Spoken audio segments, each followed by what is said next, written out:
Alrighty, welcome to episode 272 of Backpacking America. And today's episode is brought to you by really shitty LinkedIn posts. I'm part of this Facebook group. It's called LinkedIn Memes for Go-Getter Teens. And I don't really think there's a problem with being a go-getter. Apparently, some people that are lazy think that's a problem, but whatever. However, this group, despite the fact that I hate its name, has some pretty funny posts that I see on uh, taken from LinkedIn. And I'm gonna go through some of them because some of them I agree with, some of them I disagree with, or I'm at least like middle of the road on. But this one, I saw this when I was on Facebook today, trying to think about something to talk about, and I had to share it with you. So this guy goes, he's on LinkedIn. His name is Hormozy. And he says, I'm sure this will piss off certain people, but you don't need a weekend. The concept is barely 100 years old. It's a modern invention. What you really need is work, and you don't need a weekend from. Oh, what you really need is work you don't need a weekend from. You'd be amazed how much faster you get to your goals when you don't go backwards 104 days per year. Contrary to what the masses will tell you, weekends can also be for work. So, like, I agree that you should have a job that like, or at least a business that like you enjoy doing even on your time off. But just because you also enjoy doing the work and it's, a fun pastime to you, it shouldn't also be all you do. Like I have the problem where like I have the really awesome problem of loving what I do. I love podcasting, I love editing, I love videography, photography. It's fun for me. I could edit all day every day and work all day every day, but the problem with that is that there's also like a work life balance, and that's something that I feel a lot of people that are successful monetarily, not anywhere else in life, don't believe in a work life balance. And it's not a bad thing to enjoy what you do and work a lot and make a lot of money. But what is bad is when that negatively impacts your social life, your relationships, the ability to find and discover new things. Like if you're not traveling, if you're not, and I'm not saying go on a vacation every week, but like, you're not going to hang out with a friend on a Saturday evening, or you're making work for yourself when you don't really have to. It's like you got to find a balance where it's like, okay, like I will take care of this on Monday instead of it's Saturday afternoon. It's beautiful outside and no one's expecting you to do or get any work done, and yet you're still working or you're prepping for the next week. Instead, what you need to find like a balance. Not saying doing that is bad, but doing it all the time is. Just like going on a vacation every week is bad, or fucking off with your friends every day is bad. If you're trying to run a business, it's not really that great. Even if you're working a 9 to 5, if you're going out drinking 4 days a week and you're hungover every day at work, like your performance is going to be shot. You're not really going to be like seen as an asset. So like there's got to be like a fine balance between all of that. So you got to have somewhat of a social life. You got to have a good work life, a good social life, and a good leisure life. Like for me personally, I work a lot. I've been working a lot the last couple of months, and I'm kind of like, damn, like I haven't read a book in a while. I haven't like, played a video game or watched a movie, in a while. And, I opt to work and then just go outside and hang out with friends and just go to bars and stuff. But, it's like, damn, like, what do I enjoy doing? Like, I almost forgot, like, if I'm not with a person, like, what do I do in my own time? Like, what did I used to do? And I used to read. I used to, um, do these podcasts a lot, but now it feels more like work these days. But I used to read, podcast. I used to play video games. I used to just go for long drives, and I was like, damn, like I actually forgot what that was like. So the things you got to make time for yourself to kind of keep like touch base with yourself and your hobbies and your interests, so that way um you don't lose that aspect of yourself, because that's what makes us human, right? And if we get rid of what makes us human, all we have is assetry. Now, don't get me wrong, like there's sacrifices required to running a business or having a career, and you know whether you're a union electrician or you're um, working in a corporate office or you run your own business, you're working 12, 16-hour days. You're busting your ass planning. If you're not working, you're planning, and you're trying to figure out what to do next, and you're making calls and you're fielding things. So it's it's a lot of work, and people get into this habit of just working all the time, and if they do have free time, they feel guilty taking it. So it's this what this guy is saying is what he's projecting to you is, at least from like my interpretation of it, is, oh, like you don't need a weekend. Like that's so stupid. You could take off whenever you want. Um, but it sounds like too like when he's saying that you don't really need a weekend and you shouldn't, if you have work, right? What you really need is work you don't need a weekend from.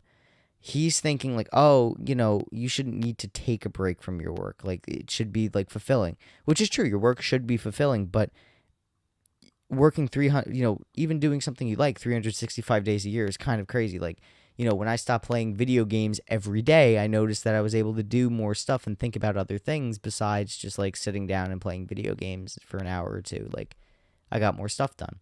Now, if I play video games like once or twice a month as opposed to every day, like that's different. I'm, just doing something I enjoy and then putting it away to do other stuff. Like, it's doing things. You know what I mean? Like, it's just not making, like, not letting one thing take control of your life, And if you are going to let something take control of your life, it better be something positive. Like, I replaced video games with the gym. And, I replaced, time I'd spend playing video games for 2 or 3 hours on a Monday or a Tuesday with, okay, I have to sit down, I have to edit, I have to prospect for clients and such. But then I make time on the weekend. Like today, this morning, I downloaded a game I used to play when I was a kid. I was playing that for a couple hours this morning because it's a Sunday. Like, just relax. Force your brain to do something other than, your work. Even though it's fun work, it's still work, and you need to take a break every now and then.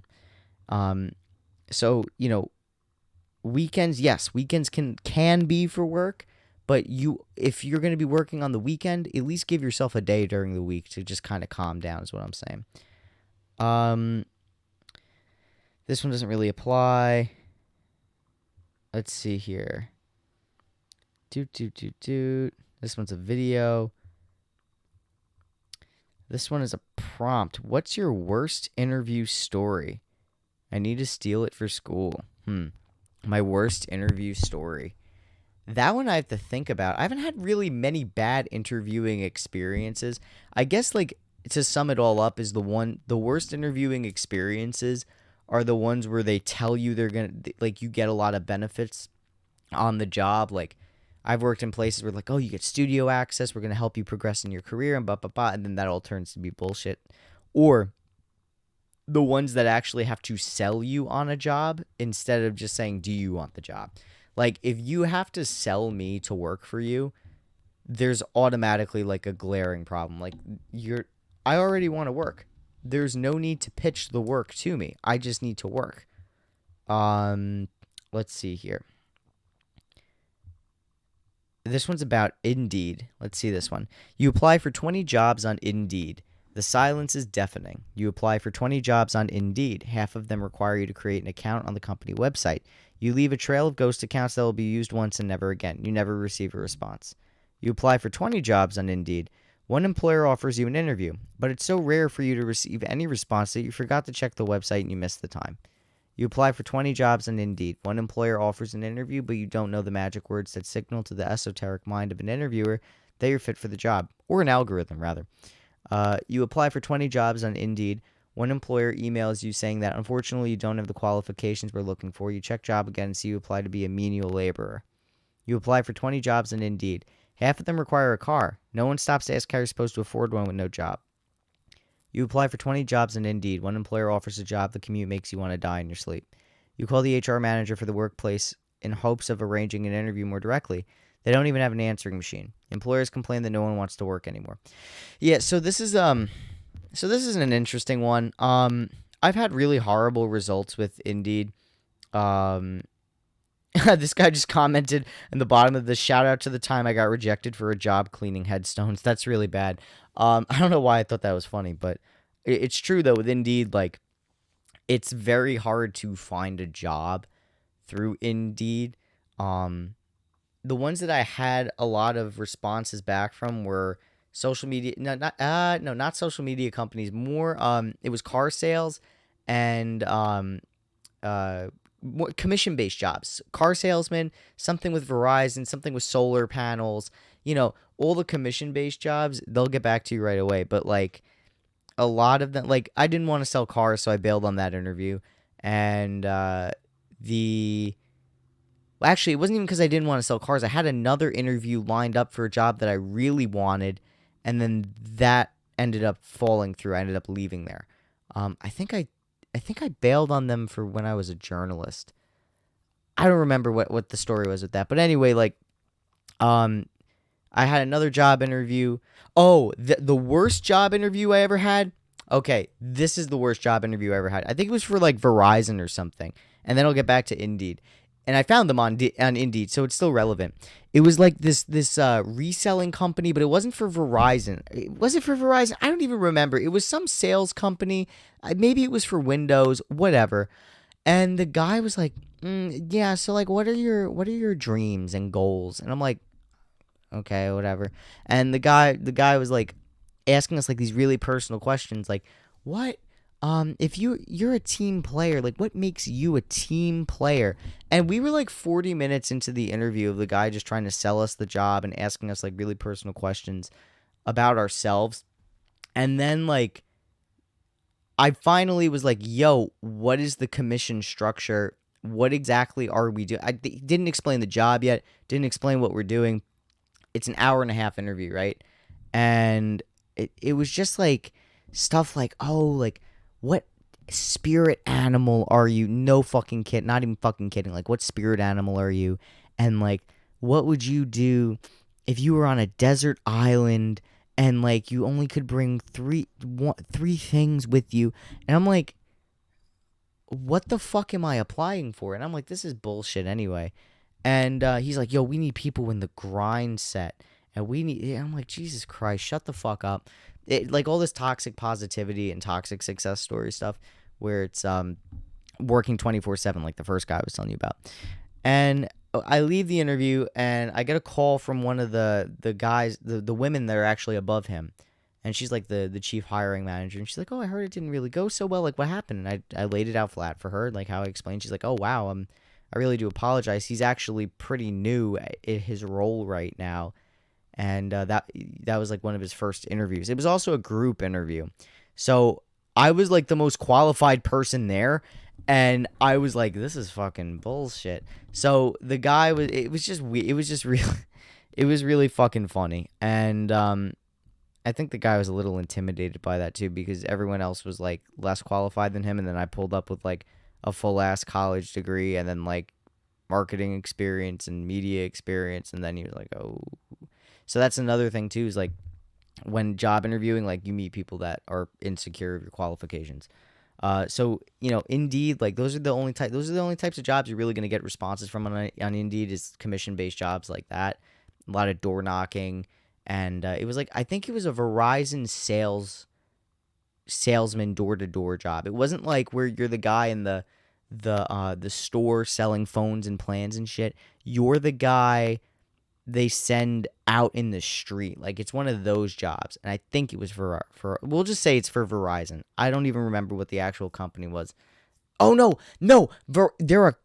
Their client is Verizon. They're a marketing company that's not that Verizon's their client. Okay, now I remember right. So I found them on Indeed. And don't get me wrong, like Indeed could be a really important tool. Like I tried to use Indeed personally, like I tried to use Indeed for my business, and it was very complicated to get Indeed to work, and then I had to like call a phone number, and the phone number never worked. So I'm like, all right, fuck this. I'm forget it. I was looking for salespeople. And I'm gonna be honest with you, it's a complicated process. If I have to make an account on a company website, I used to do that all the time, and I would only do it just to get rejected. So I just stopped doing that. Um, Cover letters, I don't do cover letters. If it's optional, I just keep it optional, because even when I do write a cover letter for a job that I really want, which I'll do if it's a job that I really want, I still get rejected. So it's like I'm writing like a 20-minute essay. I'm spending 20 minutes trying to make this thing sound good, And then it's like, why am I doing it if I'm just going to get rejected anyway? So I said, fuck that. I'm not doing that. I'll just apply. And sometimes I'll get a call back from a couple of media companies, but it's always like really inconsistent work, or like they don't know how to run a business. So it's weird. Like I remember once before I opened my business, I applied at another social media company. They were going to pay me $2 an hour less. And I was like, fuck it. I just want to change careers. And so I was willing to take the pay cut. I'm driving to work one day, and the woman that owns the company calls me. She's like, hey, can you, I want to try you out today. Can you grab your camera and go to this location? And I'm like, I am driving to work, like my job that I have currently right now, so I cannot do that. She was like, oh, well, you got to be, ready to work whenever I need you, and blah, blah. I'm like, all right, this is obviously not going to work out. So like I bailed on that, obviously, because that's not how you run a business. You can't just expect someone to drop like that. Like I told you I had a job. So that's like another really shitty Indeed story I have. And a lot of it's just not hearing anything back, or missing an interview. I've never missed an interview. Or an employer offers an interview, but you don't know the words that fit in the mind of an interview. So for me, like it's fitting into an algorithm. And a lot of my experience at the time was radio based, so I didn't really have a lot of keywords that fit into that, despite working in media since I was 18 and having a 4-year degree in media. So the thing is, with applying online, you're going to have to get sorted through an algorithm. You have a better chance just applying through, if you want to work for a big corporation, you have a better chance applying through their website, faxing them, or honestly, really just having someone that knows what's up, like having someone that knows, like connections, having a connection. I did have an interview once for a job it was with Fox News. I would have been a freelance reporter, but the way I was looking at this when I was working in radio, I was like, freelance could be, and I asked them, I'm like, well, how consistent are the shifts? And they said it could be anywhere from 1 day a week to 3 days a week, and you have to travel into the city. And it would just be like, I would just be paying for my train fare and back and maybe a meal, and that would be my paycheck. So I was like, I'm not taking a train into the city every day and basically just working for free.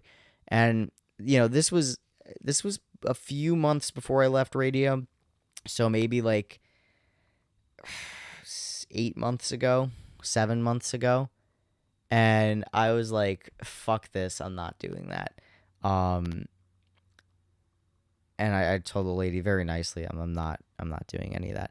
So like it's possible to get interviews on Indeed, but it's either not going to work out, they're going to be sketchy, or you're mostly going to just get ghosted.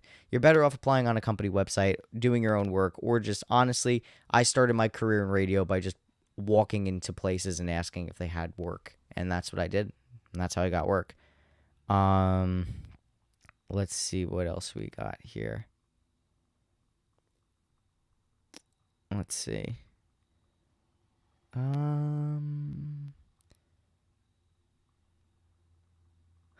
We should be able to call in healthy. Look, I'm not coming into the office today. I feel really good, and I don't want to waste it being at work. That's funny, but like, and I get the sentiment, but there is a job that needs to be done. Maybe do something after work, or and this kind of goes back to the first guy's post where it's like, if your job is so miserable that like you need a weekend from it, you shouldn't be doing it, and that I agree with. And with a post like that, where you feel like you should be able to call in healthy, if you actually hate being at your job, you should quit. That's what I did. I not just quit randomly. Always have something lined up or a plan if you're going to open a business, but have a plan.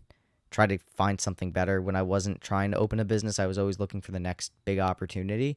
And my last job in radio, while I did have my issues with it, it was marginally better than any other place I've ever worked at. And I greatly enjoyed working when I was at LI News Radio. It was a lot of fun. it was just I hated sitting in a box all day, and the airport ended up becoming a so Long Island News Radio was in MacArthur Airport, or is in MacArthur Airport, and MacArthur Airport's a super fun site, and the water was poisoned. So yeah, I was just like, I have to get out now. Let's see what else we got here. Boom, boom, boom, boom. Oh, another thing I hate about LinkedIn is when like, I have a LinkedIn account. Like, don't get me wrong. Like, I'm not going to shit on the platform entirely. It's a great networking tool, but like, I'll get people like in my DMs spam commenting saying, "Oh, well, thank you for, reaching out to one of my coworkers. Here's something about our service." And I'm like, dude, I don't fucking care. Like, and or half the time I don't even know who they're referencing. They're just trying to pitch a service by pretending that I know who they're talking about. And I'm like, I really can't deal with that. It's just kind of like, if you want to market a service, just try to get to know me and be like, "Hey, listen, I'm doing this cool thing. Are you interested? If not, no worries." I have people like that in my DMs, and I respect them. I never respond to them, but I appreciate that because they're just being upfront and they're not lying about their product. They're just like, "Hey, like, whatever." And they're not trying to follow up every week, and I'm getting a new DM in my LinkedIn account. And I'm going to actually go on my LinkedIn and see if I can find any cringe. But this other guy, co-founder and CEO at Zolo. I was interviewing a person at early career recently. I don't know what that means. I gave him a thought experiment. If I personally take accountability of grooming you, ew, really bad choice of word, would you take a 10% pay cut for 2 years? After 2 years, if you evolve, I'll correct your CTC, I don't know what that means, to where it should have been if I would have given a hike consistently, joining in annual hikes. If I would have given a hike consistently, joining in annual hikes. This is like a different language. The catch being, if you don't evolve, then you go out or work that same cut. So basically, if I'm going to take you under my wing, would you take a 10% pay cut for 2 years? And if you do great and you evolve in the way I want you to be, I'll put your thing to where you should have been if I would have given a hike consistently. So if he gave a raise, he would basically give you a 2 years raise or something like that if you did succeed. The catch is, if you don't change, then you're fired, or you work the same amount that you've been working at for the last 2 years. The guy didn't even think much and responded no. His argument was that I can't have payment lower than my friends for 2 years. He has well-to-do family, doesn't need to send money back home. Okay, this guy's Indian. At CTC's making sense now. I didn't move the person forward. My rationale: he doesn't appreciate how valuable mentorship is in this world. It would be hard for us at Zolo to give him something beyond money, which is valuable, given that it's prima facie a bet he's taking on his ability to evolve. If he evolves, there's no financial loss, and he's not willing to bet that. I'm not comfortable grooming people who can't invest in themselves. Investment of any kind is see, I really hate shit like that, because you're an employer, you're offering a job for a price. A candidate comes in and says, "Hey, I have experience doing this and that. Here's my resume. If I'm the right fit for you, can I work for you?" And then it would be like, sure. If you like the person and you think they'd be a good addition to the company with their skill set, and after you talk to them for a bit, yeah, you could come fucking work for me. I've had people in business where they will say, "Oh, I'll give you like 30% ownership of the project's profit if you cut your price for me by 30 to 50% or so, sometimes even more, but like 70 or 80%. And I'm like, no, like that's just not going to happen. It's not betting against myself. It's just knowing how the industry is. One, and also here's the thing. I have bills to pay. People have bills to pay. So no one's going to be willing to come into a job. If I'm an employee, right, and I get sat down by a potential employer, and I'm offered $25 an hour, and then the guy's like, "Hey, how about I personally mentor you and I pay you $15 an hour? And if you don't, for the next 2 years, and if you don't exceed that, or excel in any way, you're fired. But if you do exceed, I'll pay you $35 an hour. How does that sound? I would say no too. I'm coming here because it's $25 an hour. Hire me for the $25 an hour you're offering, or whatever the payment is. And if I do a good job and I'm deemed an asset and people like me and clients like me, then treat me like an asset and give me a raise to maybe $27 an hour or $28 an hour or the $35 an hour after 2 years, because I'm obviously an asset and you want to keep me around, and maybe I'll give me some more responsibility so I could help the organization develop. Or in business, I'll have people that, potential clients would say, oh, like, I'll give you a cut of this or that. And I'm like, no, just pay my price, or maybe we'll work out a special price. But I never take deals like that where it's like ownership or mentorship or anything like that, because I have a specific price point. I have reasons for the price point. Ownership is not, and then also now you're in a contractual agreement with someone where it's like, oh, now we're business partners and I just met you. That's also something that I really can't, jive with as well. So if you're a business owner and especially if you're in the media industry, I'm sure you've dealt with that too, where people will try to come up with these interesting deals to try and get you to lower your price or do stuff for them. A business deal where I'll make you part owner of something, that's just a legal disaster waiting to happen. I highly recommend not doing it. Giving discounts is always appreciated. I give plenty of people discounts, and I work out special financial deals, but never take a deal like that where they're offering you part ownership or equity in something, or equity in the project. Like for me, it would be podcasts. I've had quite a few people that, I prospected that offered me that in return for very reduced service charges. And I said, no, because I'm not comfortable with that, because it incurs legal responsibility to each other. So, that's just something that's along the lines of this right here, where it's just, there's a price that was advertised for the job and the employment was denied because the person wasn't willing to take what this guy was offering. And that what he was offering wasn't put in the job application or the job ad, it seems. It's more just like, hey, I'll make you a special deal. Like, would you be willing to do that? Like, that's not fair. I'm not even sure that's really legal. Let's see here. Oh, this is just like a stupid post that was made. New messages. Permanent job without interview is coming. Oh God, that's funny. The thing says a permanent job without an interview is coming your way in God's name. Amen. Let's see. Let's see what else we could find.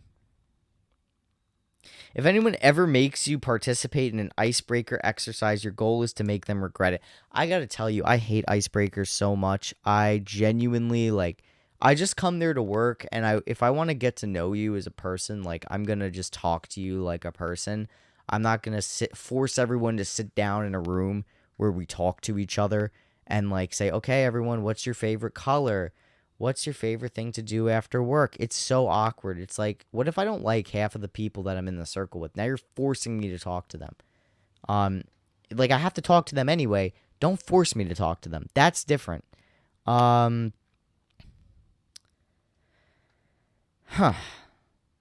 day of providing shareholder value. Oh my God, that's funny. It's literally, so the tweet's another day of providing, I don't know if you can see it, another day of providing shareholder value, and it's a woman depressed in her car, and it's imposed on the cover of Karl Marx's Das Kapital Volume 1. Very funny. I like that. When you feel the real, let's see. When you feel the real you coming out at work. I let the real me shine at work anyway, because I really don't believe in putting on a fake personality or aura. I also don't choose to work at places or for people that make me suppress who I am as a person. I don't like that at all. What else do we got?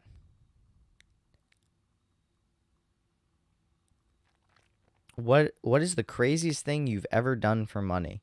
Allowed a company to drug test me so I can be punished for what I do in my own personal home. Sign a handbook with pages and pages of arbitrary rules about trivial things like dress code.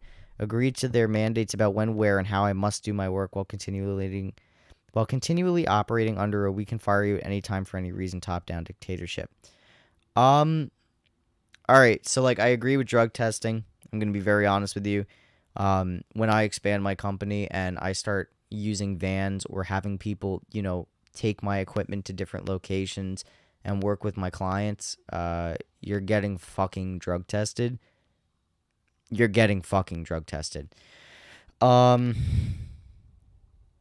let's see what else. Sign a handbook with pages and pages of arbitrary rules about trivial things like dress code. Um, I would. I'm not a fan of like contracts or like handbooks or anything. Um, I I do believe in a dress code though. That's kind of like part of working. This person sounds like a lazy sack of shit, and of course it's from Reddit. It's a Reddit screenshot. Um, like I have clients where we're working in an auto body shop one day, or we're working in a office the next day. Because I build podcast studios or I do videography and such. You gotta kind of like I would tell my employees right now they're freelance. I usually say just wear like if you're in an office, wear business casual. Slacks, belt, shoes, button down shirt, short or long sleeve doesn't matter. And then if you're anywhere else, like you're at an outdoor festival, you're at an event, not a fancy event, but like a birthday party or a mechanic shop or a marijuana shop, just wear casual clothes. Just wear pants, nice t-shirt. Don't look professional, but don't look casual either. Like just kind of pants, shirt, you're good. Um, that's working. Agreed to their mandates about when, where, and how I must do my work. That's part of being an employee. That's part of it. You have to show up here at this time, and then tomorrow you have to show up there at another time. Like yep. You have to do it my way because I own the company and this is my system. So fuck you. While continually operating under a we can fire you at any time for any reason top down dictatorship. So, I'm gonna be honest with you. Like, you can also quit whenever you want to. Now, if a company makes you sign a contract where they say like you have to give us 2 weeks, the company in their part should also say we will give you 2 weeks if we're gonna fire you. But other than that, you could just leave a job whenever you want. A 2 weeks notice is never really needed. You could just not show up one day if you really don't want to go back. You have free will. Just the consequences, you're not going to have money. That's it. But it's not. I've consistently held a job since I was 15 years old, and I have never, knock on wood, been fired ever. I've quit jobs. I think the one job where like I was gonna get fired was my library job when I was in college. I was a freshman, and I just like it was so fucking stupid. So like you were a page, like a library assistant, I guess, and you had the re-rack books, and you had to alphabetize and alphabetically and numerically sort catalog cards. The things in the back of books at the library they used to have. And I would get like, and you had to get a perfect score. You couldn't be one off. You had to get a perfect score. You had to do 3 stacks of 100 cards, okay? I would get 299 out of 300 every time. This went on for 2 or 3 weeks. Now, fortunately, they paid me during training, but they were like, yo, if you don't get this in the next week or so, like, we're going to have to let you go. So I just was like, all right, I'm going to find another job. So I'm still doing my training, and then I find another job and I quit. So that's what happens. And then I had a job at a gym upstate when I was in college, while I was working another job at that time too. And my grades were slipping, and this was during COVID. I was working at a gym during COVID. And my grades were slipping. I was going to fail my classes if I didn't get some projects in. So I told the lady, I'm like, yo, I got to cut my days back to 1 day a week. I can only work on Monday. And she was like, all right, you could do that, but we're going to be looking for someone new. And then once we find someone new, we're going to have to let you go. I said, okay, no worries. She calls me on Thanksgiving to fire me. I think she texted me. She texted me on Thanksgiving to fire me. And I was like, you are a fucking bitch. That is crazy. Like, I understand it's coming, but like Thanksgiving is so crazy. Hey, happy Thanksgiving. I'm so grateful for all the work you've done the last few months. You're fired. We found someone else. That's fucked up. There's ways to do it, but I understand it. It's business at the end of the day. Overall, this person that posted this is kind of like a sad little bitch boy and probably gets fired regularly or can't hold down a job. Let's see what else. I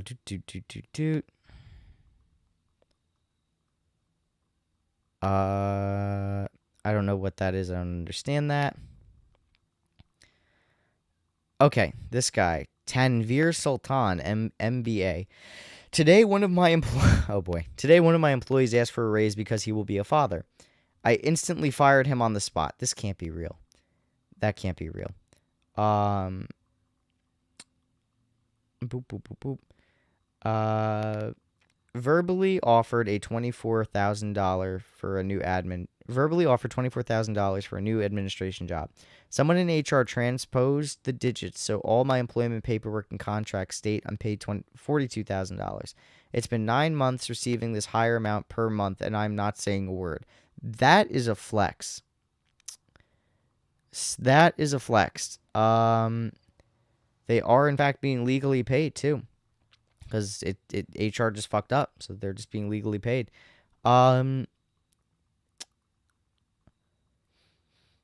Let's start a thread of time. Nope, that's stupid. See, a lot of this stuff too, like, okay, I like this group, but a lot of it is also just like bitching about not being able to find a job or being in contact with really bad companies. And like, I'm not gonna lie, like, if your industry has really shitty companies, you either leave that industry or you build your own company or try to build that.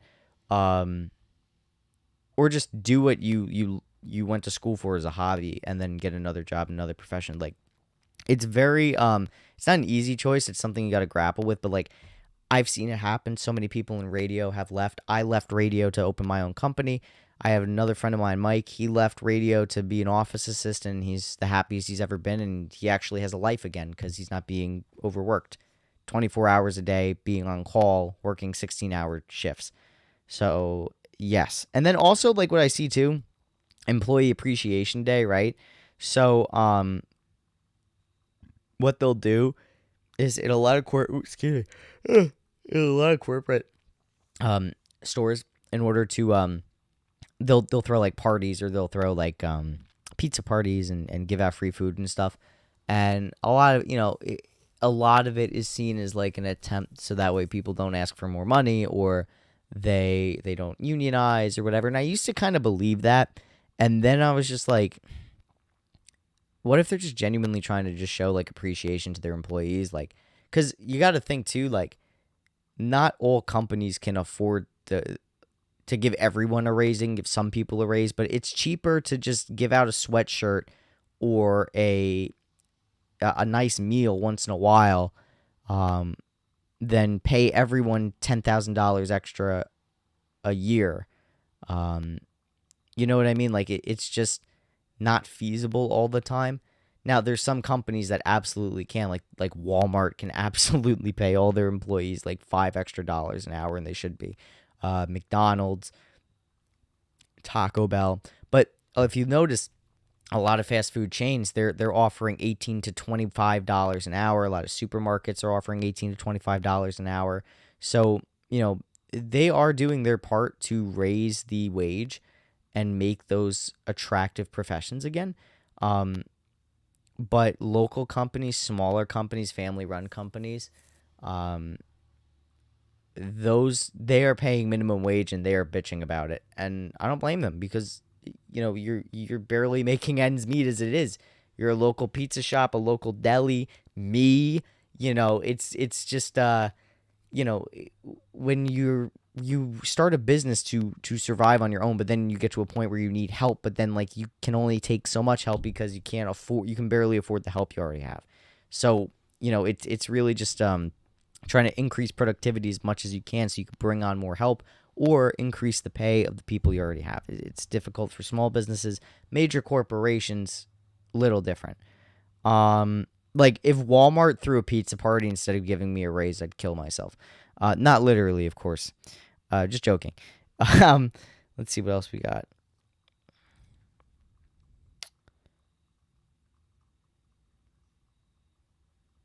That's probably not a real one. Okay, this was actually real. I did see this on a few other things on the internet, so I think this one is real, but if it's not, I'm sorry, but this one's crazy. Just once I wish my employees would say, "The customer just called, the job was perfect." Okay. Well, that's not really in the control of the employee. If the customer's having a bad day or doesn't like the job that's being done, that's not really the fault of the employee. The employee is just don't shoot the messenger. I've had people call me, they weren't happy with the job and we have to fix it. It happens. Uh I canceled my vacation plans. I'd rather be at work. That's incredibly toxic, and you can't expect that type of dedication from someone that's not a business owner and is a wage employee. And even business owners shouldn't be like that because that's not good for your mentals or your spirit. Uh, we are way ahead of schedule. Okay, that's fair. You want people to be ahead of schedule. You want to be ahead. I get it. The suggestion box is empty. Okay. Well, if you don't, here's the thing too. Like, if you don't want a suggestion box or your employees to give you suggestions, don't create a system for them to give suggestions. Uh, you are the greatest boss we ever had, and it's literally a picture of employees holding the boss up in the air. Um, so like, you obviously either had no father figure in your life or were not cared for as a child by your parents. Uh, I don't I don't believe how much money you pay me. Do you want some back? Um, if you're that resentful over the money you have to pay your employees, you shouldn't be in business or you shouldn't offer it. Um, People have bills to pay and financial goals and need to plan accordingly. And they're only working for you because they need money to survive. They don't care about your goal or your dream. They might like the work. They might like, you know, certain aspects of the job, but they don't have the same stake in the company as you, the owner, does. Uh, we decided to work this weekend to get ahead. I don't know how I feel about that one. It kind of implies, just giving up personal time for the good. See, this guy, like, I actually don't like that because no one should have to give up their personal time and just be a workaholic. I get if it's once or twice, people do that and then you want to reward them, but it shouldn't be an all the time thing. Um, we love this place. Okay, yeah, you want people to like where you're working? I'm sorry, that problem was all my fault. If it's genuinely someone's fault and they want to take ownership of it, yeah, that's great. I think that's fine. I've done that. I can't tell you how many times I called my boss Mike when I was working at LI News, and I'm like, "Hey, man, I fucked up. What do I do?" You got to take accountability. That's absolutely reasonable. Um, of course, I don't mind working late. Again, expecting your employees to work longer than their shift is really fucked up, and that also means you have to pay them overtime. And if you're not going to pay them overtime or pay them at all, that's taking advantage of someone. And again, that's looking for someone that has stake in the business, not an employee. I'm a business owner. I work weird hours because I'm trying to get the thing off the ground. If I'm an employee, I'm clocking out at my fucking shift because you told me I'm working 12 to 7. So I'm working 12 to 7. If I'm going to be putting in business owner effort, make me a business owner with you. Take me on as, at that point, make me part business owner. Don't make me an employee. It sounds like this guy wants a business partner rather than an employee. Profits are up, costs are down. Okay. You as the business owner have to determine how that goes, or your accounting team has to determine how that goes, not the individual employee. I really don't need a raise. My review alone was more than enough. That's fucking stupid. I need money. Can we make Fridays dress up days? If you don't like the dress code at your own company as the boss of your own company, change the fucking dress code if you're that resentful. Given the chance to keep working here, I would gladly accept a cut in pay. I understand you want people to be dedicated to your company, and you want people to like your company, but that taking a cut in pay because you love the company so much, that's a business owner mentality. You can't expect that out of an employee. And you know what? Business owners do take cuts in pay. And you know what happens when we take a cut in pay and it becomes unaffordable or very difficult to go ahead? Half of us leave or shut down. Like, businesses close down because of that all the time. I just love your meetings. Okay, you want people to like your meetings, but if you have to write it down and say, I wish you would say, I love your meetings probably suck and you should probably make them more fun or not have them. Why don't you go home early? We have everything under control. So, like, if you, I think that if you do own a business, it should be at the point where, you don't have to be there, and if you do, it should be minimal. So, like, I understand that, but it's not up to the employee to tell the business owner that everything's fine under control. The business owner has to make that judgment himself. I'm coming in early tomorrow. Okay, great. I mean, I would pay you to do that. This is the thing too. I don't think this guy would pay at all to have his employees come in early. And you can't expect people to come in early or stay later, than their shifts, especially if they're not getting paid or rewarded well. You're right. I was wrong. If the person was genuinely wrong, then yeah, own up to it. But, if I was wrong and you're just saying that, you know what I mean? It's a lot of this is projection and just expecting like business owner mentality out of employees. Like, if you're working for someone else, you shouldn't have to do the work of a business owner. You should be worrying about the success or growth of the company when you're a employee or a wage worker. That's not your responsibility. Your responsibility, like when I worked at LI News Radio, my responsibility was to make sure the clients were happy and make sure their show ran. Made sure the sound was good, made sure it went over air, made sure commercials played when they played, and sent out show segments to people. That was my job. My job wasn't anything else. I did some social media because I wanted to volunteer for it, but I wasn't paid extra for it. I wasn't given any extra title for it. It's just, it was what it was. I just did it whenever I did it. My main job was what I described to you before. And that's it. That's my job. I didn't have to worry about the success of the company. I didn't have to worry about branding. I didn't have to have my input put in because that wasn't my job or my responsibility. My responsibility was just to shut the fuck up and do the board. And that drove me crazy because, I'm opinionated, but I'm not a business owner there. I wasn't a business owner. I wasn't purpose. My job was to be a part-time wage worker and run the fucking board. That's it. So, people like that guy that I was just talking about really don't know, that guy needs a business partner and wants, he needs a board of directors, not employees is what it sounds like. Anyway, I hope you guys enjoyed my, my little, rant, I guess, about LinkedIn and some of the toxic positivity I see on there. Anyway, this has been episode 272 of Backpack